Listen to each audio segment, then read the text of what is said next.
Okay, so now let's look at question 5. Suppose that about 57% of the people who were murdered actually knew the person who committed the murder. Suppose the detective file in Boston has 66 current unsolved murders. What is the probability that fewer than 34 victims did not know their murderer? Alright, so same idea. So the person either is going to know their murderer or they're not going to know their murderer. So because we have two definite outcomes, it's going to be a binomial probability. So we need to find N, P, and Q. So N, number of trials. So that's going to be our sample size, 66 current unsolved murderers. So N is equal to 66. Alright, P and Q again relate back to probability of success and failure. So let's look at the probability we're trying to find. In this case, we want to find the probability that fewer than 34 victims did not know their murderer. So let's look at the information we're given.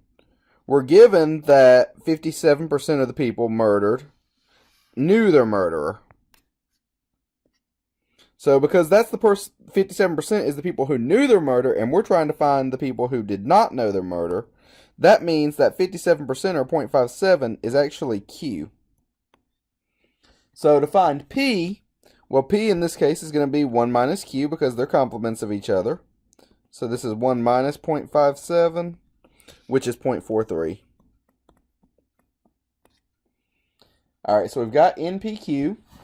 Next, we need to figure out what our NP and NQ are. Make sure we can use the continuity correction. So NP, 66 times 0.57, or sorry, times 0.43. NP in this case equals to 28.38.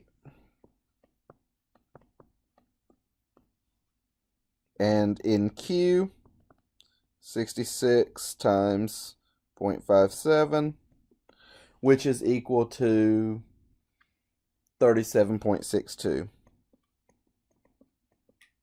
Both of these values, 28.38 and 37.62, were greater than 5, so we can use the continuity correction. That means we need to find the mean and the standard deviation of the binomial. So mean of a binomial is always NP, which we've already calculated. It's 28.38. Sigma, standard deviation, square root of NPQ. So that's going to be square root of our 66 times 0.43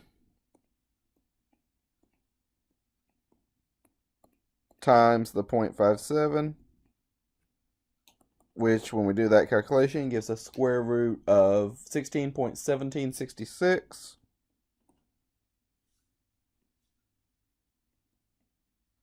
And so our standard deviation then is 4.02 when we take that square root. Alright, so now write it out. So we want to find the probability that fewer than 34 victims did not know their murderer. So fewer than 34, that means this is going to be the probability that R is less than 34. So fewer than 34 is less than 34. Alright, so now we need to create equality here. So to be able to use the continuity correction, you have to have either less than or equal to's or greater than or equal to's for your probability. Well, we have a strictly less than. So thinking back to binomials from when we did that chapter, probability that it's going to be less than 34 is the exact same thing as saying less than or equal to 33. Because we can only take on natural numbers here. So we can only count, so less than 34 has to be less than or equal to 33. We now have the equality, so we can do our continuity correction. So less than or equal to 33, we need to figure out if this is a left-hand or a right-hand endpoint. So sketch our number line. Here's 33. Everything less than or equal to 33 is going to be on the left-hand side of it. So that means 33 is a right-hand endpoint. So because it's a right-hand endpoint, we're going to add 0.5 to it when we do our continuity correction to go from the discrete binomial to the continuous normal distribution. So this is going to be R is less than or equal to 33.5.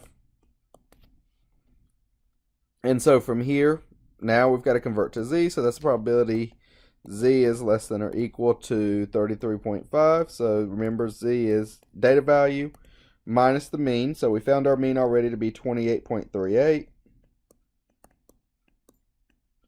divided by our standard deviation of 4.02. And so we do that calculation. We end up probability z is less than or equal to 1.27. Since this is area less than or equal to, we can just go straight to our z table and look up. So 1.27. So go down the first column to 1.2, across to 0.7, and we get 0.8980. And since this is less than or equal to, we don't have to do anything else. That is our probability. So 0.8980 is the probability that less than 34 victims knew their murderer.